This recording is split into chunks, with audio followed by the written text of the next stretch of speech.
Assalamualaikum warahmatullahi wabarakatuh. Berjumpa lagi di channel Bu Leni. Apa kabar para pejuang NIP? Semoga teman-teman semuanya senantiasa berada dalam keadaan sehat walafiat. Di video kali ini, saya akan membahas 6 dokumen utama yang akan diperiksa keabsahannya oleh PPK. Dan jika tidak terpenuhi salah satunya, maka tidak akan diusulkan NIP. Jadi, simak baik-baik ya videonya.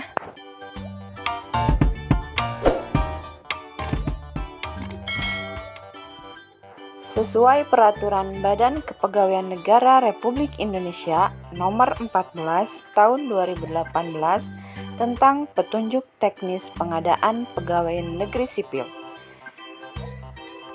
Di dalamnya dijelaskan ada 6 dokumen kelengkapan yang akan diperiksa keabsahannya oleh PPK.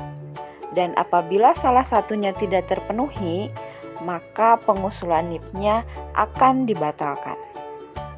Apa sajakah ke-6 dokumen tersebut? Yang pertama, keabsahan surat lamaran. Ketentuannya adalah surat lamaran diisi sesuai dengan format yang telah ditentukan oleh Panitia Seleksi Nasional Pengadaan PNS. Ini biasanya formatnya sudah disediakan oleh instansi atau kementerian atau lembaga yang teman-teman lamar. Dan yang kedua, ditandatangani oleh peserta seleksi yang bersangkutan. Pada saat pendaftaran CPNS, banyak kasus lupa menandatangani surat lamaran, sehingga pada tahap administrasi tidak lolos. Nah, sayangkan teman-teman kalau misalkan sudah dinyatakan lolos, terus batal karena hal sepele seperti ini. Jadi jangan lupa untuk menandatangani surat lamaran. Nomor 2 yaitu kesesuaian kualifikasi pendidikan peserta tes STTB atau ijazahnya dengan kualifikasi pendidikan yang dipersyaratkan atau dibutuhkan. Ketentuannya yaitu yang pertama, calon pelamar merupakan lulusan dari sekolah menengah atas atau sederajat yang sudah terdaftar di Kementerian Pendidikan dan Kebudayaan dan atau Kementerian Agama, dan lulusan perguruan tinggi dalam negeri dan program studi yang terakreditasi dalam Badan Akreditasi Nasional Perguruan Tinggi Negeri atau BANPT dan atau Pusdiknakes, Lembaga Akreditasi Mandiri Pendidikan Tinggi Kesehatan LAMPTKes.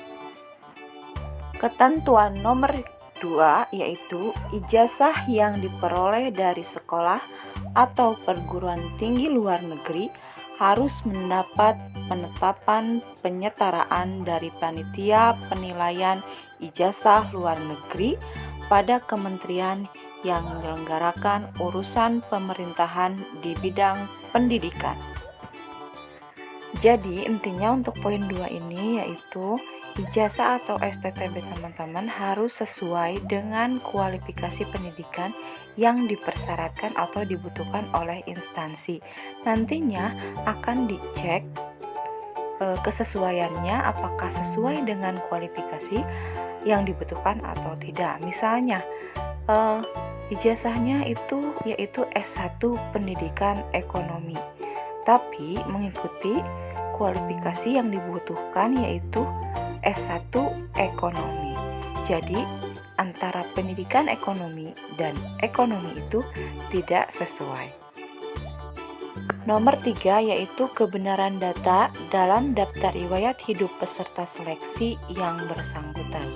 Dengan ketentuan, data yang telah ditulis sesuai dengan ijazah, surat pernyataan, bukti pengalaman kerja, dan data lain sebagaimana yang telah dipersyaratkan. Jadi harus sesuai antara ijazah, surat pernyataan, dan dokumen-dokumen lainnya yang dipersyaratkan. Nomor keempat, yaitu keabsahan surat keterangan catatan kepolisian yang dilampirkan. Dengan ketentuan yang pertama diterbitkan oleh Kepolisian Negara Republik Indonesia. Dan yang kedua, surat keterangan catatan kepolisian masih berlaku sesuai dengan jangka waktu yang ditentukan. Nah, jadi nanti ada ketentuan khusus dari instansi yang teman-teman lamar, baik tanggal ataupun peruntukannya. Berdasarkan pengalaman saya dan beberapa rekan kerja di beberapa instansi, itu untuk penerbitan SKCK dibuatnya itu harus tanggal setelah pengumuman. Jadi teman-teman, untuk pembuatan SKCK nanti setelah ada pengumuman dari instansi yang teman-teman lamar. Nomor kelima yaitu keabsahan surat keterangan sehat jasmani dan rohani dari dokter dengan ketentuan yang pertama dokter yang berstatus PNS, atau yang kedua dokter yang bekerja pada unit pelayanan kesehatan pemerintah. Nah, untuk berkas ini sama dengan berkas SKCK, nanti ada penjelasan khusus, ada ketentuan khusus yang diminta oleh instansi yang dilamar, baik itu tentang waktu atau tentang peruntukan pembuatan surat keterangan.